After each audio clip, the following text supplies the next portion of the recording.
Diyos? Very good. Ngayon, tuturuan ko kayo kung paano sumamba ng tama sa Diyos. Ayan. Kamusta kayo? Nag-enjoy naman kayo? Oh, very good.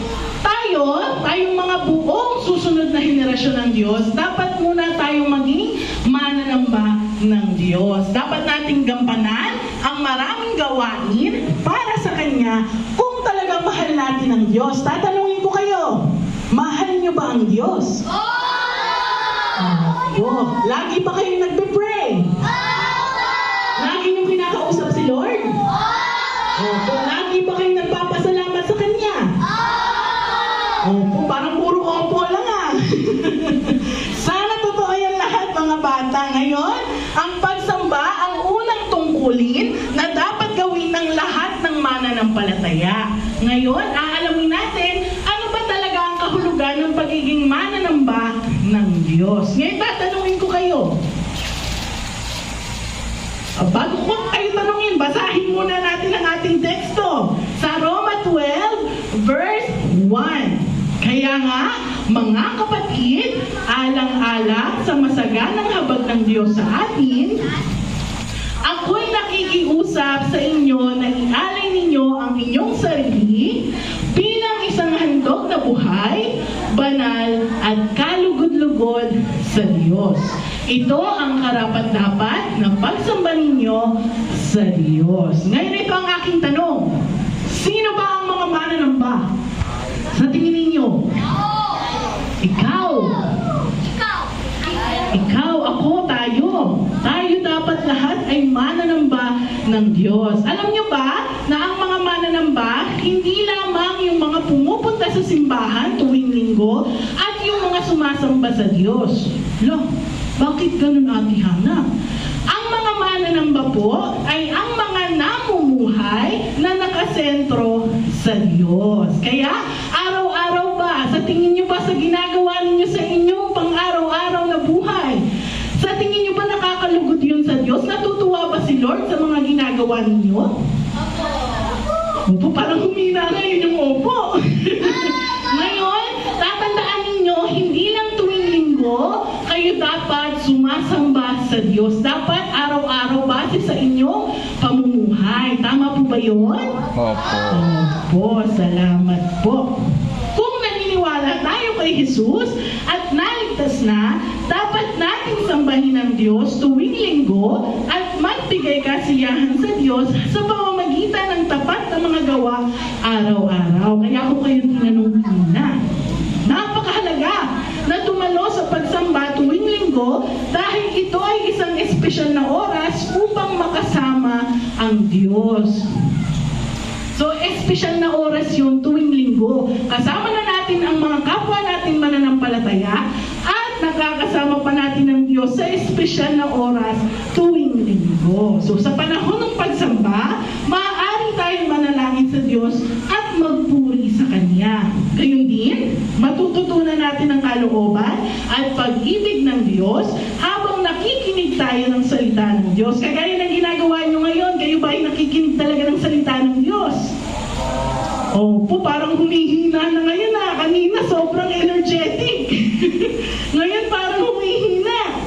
Sa pamamagitan ng pagsamba, matututunan natin kung paano at ano ang gagawin bilang mga anak ng Diyos na may kaligtasan at isang matalik na kaugnayan sa Diyos.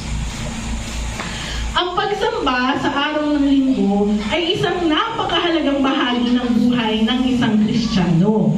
Gayunpaman, dapat nating hanapin ang pang-araw-araw na buhay na kalugod-lugod sa Diyos. Gaya ng pagpapahalaga natin sa pagsamba sa araw ng linggo. Lahat ba kayong mga bata ay nagsisimba tuwing linggo? Opo. Paano kapag kami birthday, tapos araw ng linggo? Anong pipiliin ninyo? Yung birthday? O si Lord? Sabihin ninyo, ay masarap ang handa doon sa kapitbahay. Pupunta muna ako. Ganun ba? Tapos sasabihin nyo, mamaya na lang si Lord, kakausapin ko na lang siya mamaya. Hindi po. Dapat kahit kayo ay mga bata pa lang, na espesyal ang oras ng pagsimba tuwing linggo. Amen po? Amen. Kung tayo ay tunay na mananamba, dapat tayong gumawa ng dalawang bagay. Tatandaan ninyo yung dalawang bagay na to. Una, sambahin ang Diyos sa simbahan. At pagkatapos, yung pangalawa, isasagawa natin ang salita ng Diyos sa pang-araw-araw nating buhay. Alam nyo, kahit bata pa kayo, minsan iniisip ninyo parang ang hirap-hirap namang intindihin ang salita ng Diyos. Hindi. Kapag bukas lagi ang inyong mga tenga at handa yung mga puso ninyo na mahalin ang ating Panginoon, mauunawaan ninyo ang kanyang mga salita. Naniniwala ba kayo doon? Oh, very good. Halimbawa, ganito, nanalangin ka sa Diyos nung araw ng linggo. Sabi mo, Lord, patawarin mo na po ako sa lahat ng kasalanan ko. Kaya lang, kinabukasan, nag-away kayo ng kaibigan mo. Ngayon, tatanungin ko kayo, sa pagkakataong yon, anong pagkilos ang dapat ninyong gawin na dapat na nakalulugod sa Diyos? Kasi sabi niyo kay Lord, Lord, patawarin mo na ako sa mga kasalanan ko, hindi na ako gagawa ng mali. Linggo yun Pero pagdating ng Lunes, kita kayo ng kaibigan mo, laro-laro kayo. Tapos bigla kayong nag-away. Ngayon, anong gagawin mo? Nasa tingin mo matutuwa si Lord sa gagawin mo? Magsusorry. Very good. Sino yun? Sino yung nagsabi magsusorry? Very good. Dapat humingi kayo ng tawad at makipagkasundo kayo sa inyong kaibigan. Ikaw na yung maunang makipagkasundo sa kanya. Sabihin mo, huwag na tayong mag-away, friend. Maging magkaibigan na lang tayo ulit. Ikaw naman masyado ka naman nagtampo sa akin Kaya niyo ba yung sabihin sa kaibigan niyo? Paminsan po sa mga matatanda na, sa mga nakakatanda na, makikita natin yung mga bata, una mag-aaway sila. Pero maya-maya makikita ko naglalaro na ulit sila. Parang yun yung kapamaraanan nila, pagpapakita na mas mahalaga yung pagkakaibigan nila kaysa yung pag-aaway na ginawa nila kanina. Naunawaan natin? Opo. Kaya minsan, nagkakantapuhan man ng magkaibigan, pero pag tunay mo siyang kaibigan, hihingi ka ng tawad. Tama po? Sa tingin nyo, ano pa yung maaaring natin gawin upang mabigyan ng kasiyahan ng Diyos sa pang-araw-araw nating buhay? Ito, makinig ng maigi mga bata, ha? Maaaring nating igalang ang ating mga magulang. Susunod tayo sa kanila. Sumusunod ba kayo sa magulang ninyo? O kaya pag sinabi ni mama na bumili ka ng toyo o suka sa tindahan, nagtatapog ka pa? Hindi po. Susunod ka agad? Paano pag nagsiselfone, marunong mag-cellphone? Mama, maya na may tinatapos pa akong laro o may tinatapos pa akong palabas. Paano yun? Di magagalit na si mama at saka si papa, hindi na sumusunod. Ngayon, para malugod ang Diyos sa inyo at matuwa siya sa inyo, dapat yung igalang at sundin ang inyong mga magulang. Opo, very good. Pangalawa, mag-aaral kayo ng mabuti. Nag-aaral ba kayo ng mabuti? Matataas ang inyong grades? Very good. At pangatlo, tumulong sa kaibigan kapag may problema siya. Tinutulungan niyo ba yung mga kaibigan ninyo? Halimbawa, nakita ninyo, wala nang makain. Tapos bumili kayo sa tindahan dahil meron kayong binigyan kayo ng baon ni mama ninyo o ni papa. Anong gagawin niyo sa kaibigan ninyo? Bibigyan. Very good. Binibigyan ba talaga ninyo? Oh, very good. Opo. So, ang lahat ng pagsisikap na ito ay ating buong buhay na pagsamba. So, lahat ng ginagawa ninyong yon, yung nabanggit natin kanina, isa yung paraan ng pagsamba sa Diyos. Maaring nating sambahin ang Diyos sa simbahan. Gayon din, maaring nating sambahin ang Diyos araw-araw sa pamamagitan ng ating mga gawa na nakalulugod sa Diyos. Ganoon tayo dapat na lumago bilang mga tunay na mananamba. Naunawaan po? May isa pa akong tanong sa inyo. Paano tayo mamumuhay bilang buong buhay ng mga mananamba? Kasi kanina, di ba, nung tinanong ko kayo, parang humina, ilan na lang yung nag-upo. Ngayon, aalamin natin,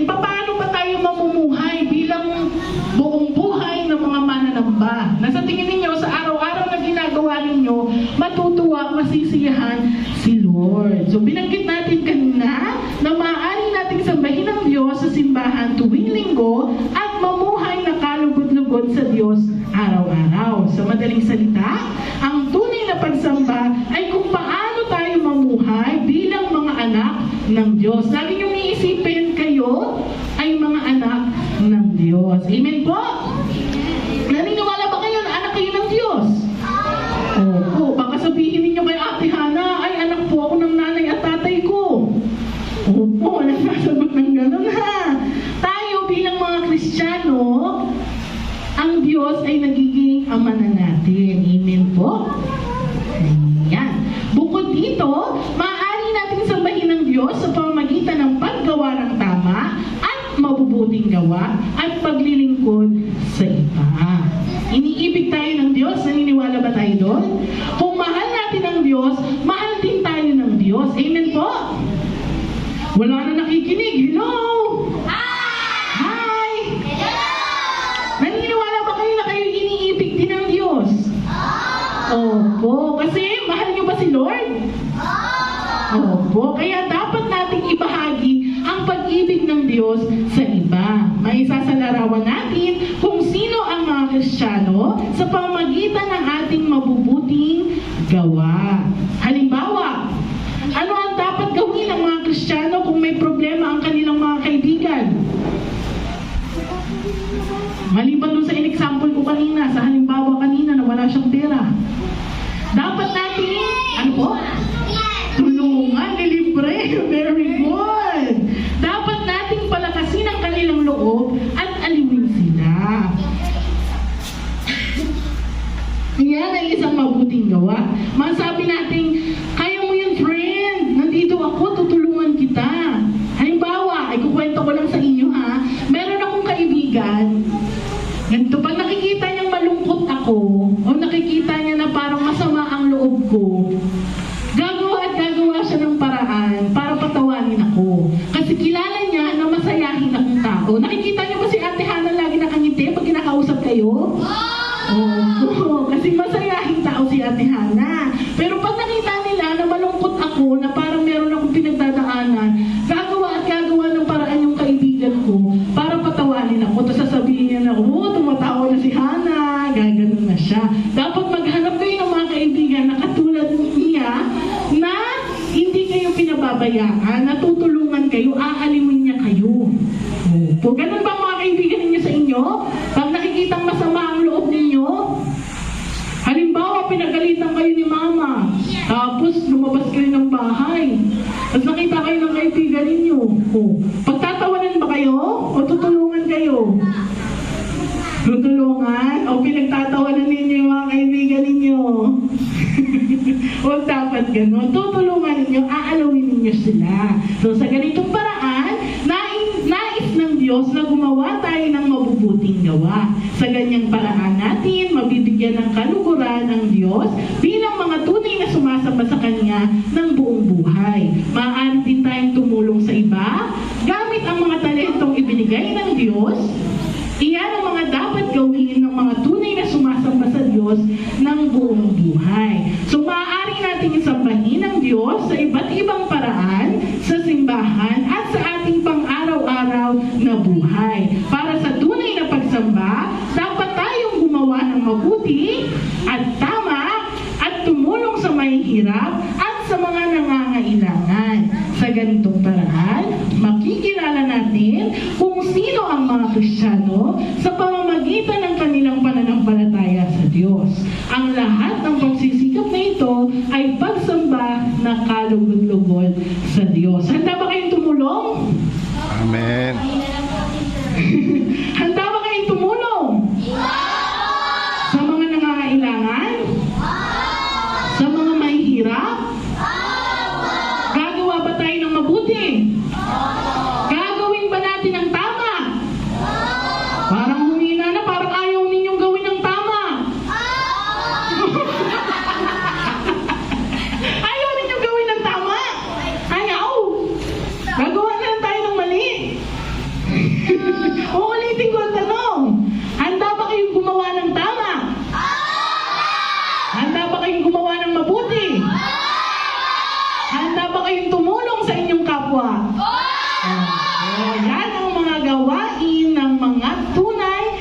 Kristiyano. Naunawaan nating lahat? Opo. At tayong lahat ay pumikit.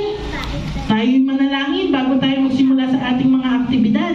Panginoon, muli nagpapasalamat kami sa iyong salita na patuloy na ibinibigay mo sa amin upang kami ay matuto na mamuhay sa iyo. At Panginoon, tulungan mo ang mga batang ito na mamuhay ng tama, mabuti at ng kalugod-lugod sa iyo. Maraming salamat po sa pangalan ng Panginoong Hesus at